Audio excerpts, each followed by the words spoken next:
ഈ സീസൺ ആകുമ്പോൾ നമ്മൾ പറയുന്ന നമ്മുടെ വിശ്വാസ പ്രഖ്യാപനങ്ങൾ, നമ്മുടെ വായിലൂടെ പറയുന്ന വചനങ്ങൾ ദൈവം ശ്രദ്ധിക്കും. എൻ്റെ ഭാഷ പറഞ്ഞാൽ, ഇത് നിങ്ങൾ എന്തെങ്കിലും പ്രഖ്യാപിച്ചാൽ അതുപോലെ സംഭവിക്കും.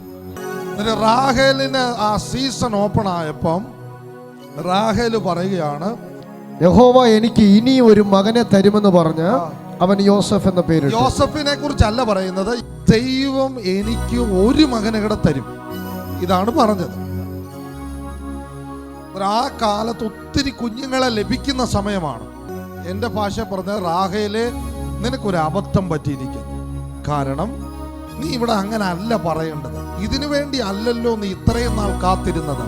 ഒന്നിനേടെ കിട്ടുമെന്ന് പറയാനല്ലല്ലോ നീ വർഷങ്ങളായി കാത്തിരുന്നത്. ദൈവം ഓർത്ത സീസണിൽ ഒന്നിനേടെ കിട്ടുമെന്ന് പറഞ്ഞാൽ അത് ഒന്നേ വരത്തുള്ളൂ. നീ ഇനി 10 വേണമെന്ന് പറഞ്ഞാൽ 10 ദൈവം തന്നേനെ. ഈ ദൈവം ഓർക്കുന്ന സീസണിൽ നീ എന്ത് പ്രഖ്യാപിക്കുന്നു അത് സംഭവിക്കും. വിശ്വാസത്താൽ നീ നിന്റെ തലമുറയും കുടുംബത്തെ നോക്കി പ്രഖ്യാപിച്ചത് കാണാൻ പോകുകയാണ്.